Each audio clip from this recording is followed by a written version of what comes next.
English story बूज secret. यह एक भूत की कहानी है, तो listen kids carefully and enjoy. Let's start. Sanvi was in a bad mood. She sat on the garden swing and kicked angrily at a weed. Her mother had said, "No more watching TV today. Go out and play." Sanvi felt sorry for herself. How can I play all alone? It's so boring. Boo, said a voice from behind her. Boo, it said again. Sanvi thought it must be Sunita, the girl next door. Sanvi didn't play with Sunita much because she was always fighting, pushing, and grabbing. Sanvi said, "Go away, Sunita. I am not in the mood for this silliness." There was silence. Then again a small trembling voice said, "Boo." Sanvi turned and looked. She saw a ghost. "Are you a ghost? You are so small." "Oh, thank goodness!" exclaimed the ghost. "A sensible child who does not scream and run away when I introduce myself." "What's your name?" asked Sanvi. "Boo," said the ghost. "Okay, but what is your name?" "Boo. My name is Boo. It's short from Boo Them. My friends call me Boo. You can be my friend if you want to." "Yes, I'd like to," said Sanvi. "Where are your friends?" "They have all gone away," said Boo sadly. "I've not friends here either.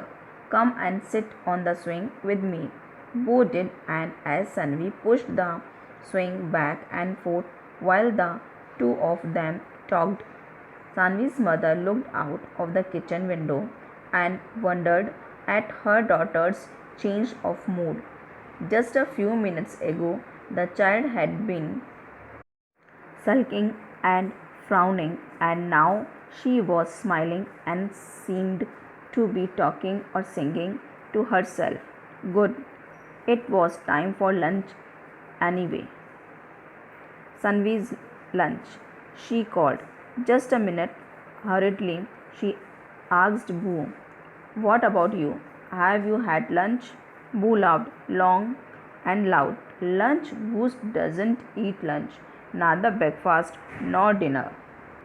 "Shh!" warned Sanvi, horrified at the noise Boo was making. "My mother will hear you." "No, she won't," said Boo. "No one can see or hear unless I want them to." "Then come with me to my room. You can wait there while I finish my lunch, and then we can talk and play all afternoon." And that is what they did. Later, after Sanvi finished her tea, they went out into the garden again. They couldn't play hide and seek, of course. They could not play with a ball because a ball would go right through a ghost without stopping at all. Despite this, they thought up some fun games and had a good time. At bedtime, Sanvi didn't want to part with her new friend. "Boo, please come and sleep in my room," she said. Boo laughed. "Goose doesn't sleep, but I'll stay with you." That night, two Buggles came to Sanvi's house.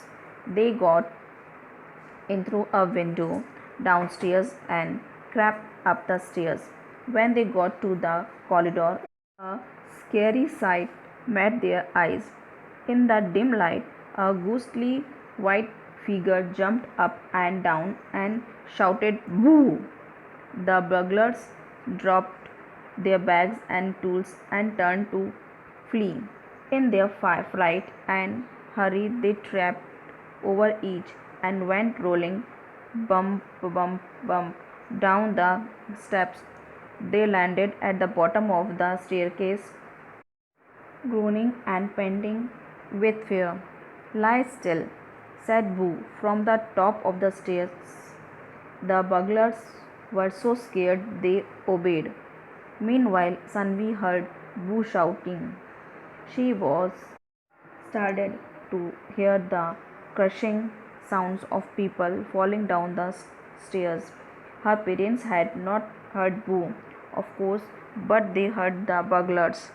They ran out of their room and saw the burglars at the foot of the stairs. They promptly telephoned for the police.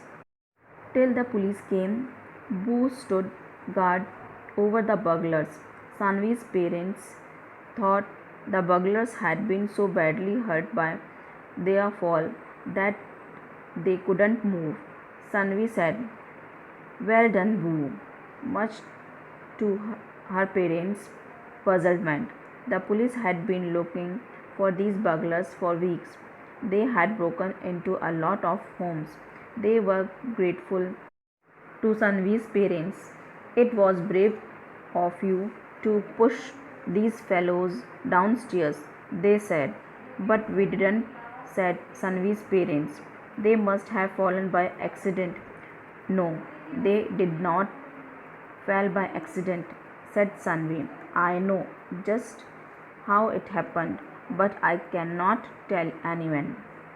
So Boo and Sanvi kept their secret, but they told me, and now I have told you the story. Please don't say a word to anyone else about Boo. Chapter finished. Thank you.